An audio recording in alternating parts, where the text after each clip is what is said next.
I mean, you've all been in that meeting. You've come out of those meetings and it's like, ah, you feel like Alexander Fleming must have felt when he discovered penicillin. You have cured everybody's ills. You've fixed everybody's problems. Everything is fabulous. They are ready to sign on the dotted line. Then you've got those other meetings. Those meetings where you may have said the exact same thing. And all of a sudden you start to get this whiff of a toxic fume starting to fester in your communication test tube. Something is bubbling up. Smoke is starting to form. It's getting bubblier and bubblier, and then things spew. Things like challenging questions. Things like objections. Things like downright disagreement.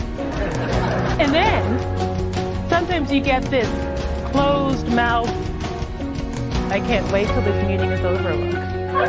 You've all had those, right?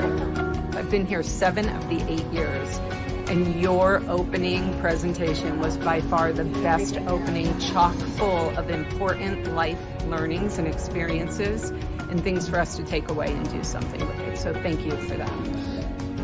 I have acted in lots of TV commercials, voiceovers, episodes of Law and Order, episodes of The Blacklist. I've also written for 2 daytime soap operas, All My Children and One Life to Live.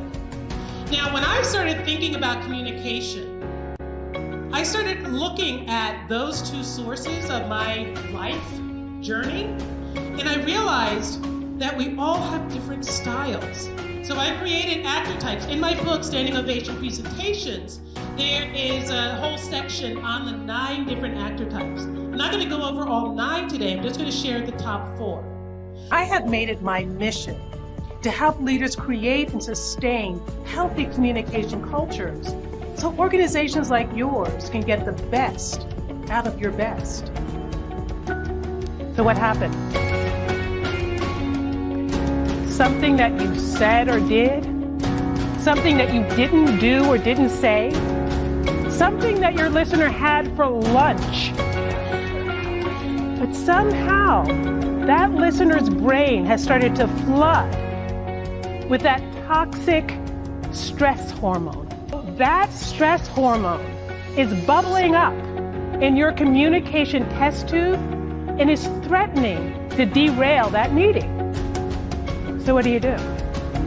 You need to find a way to neutralize that stress hormone. You need a formula. I have a formula. I'm going to give it to you today. The Inclusive Communication Unifiers, the ICU.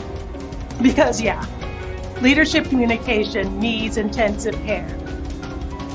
I want to help you bring your organization back to health.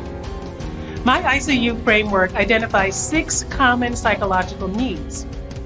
Clients find that when they learn how to look for, understand, and address people's innate needs, it's easier for them to engage, persuade, and connect.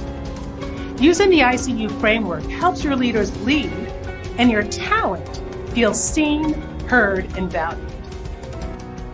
I know you want to retain your employees and have them perform their best work. Let me work with your leaders to help them learn inclusive leadership communication. Whether it's live, virtual, or whether you want to go deeper with one of my coaching and consulting experiences, let's recreate your workplace using my ICU framework. Because I see you, and I see how I can help your organization.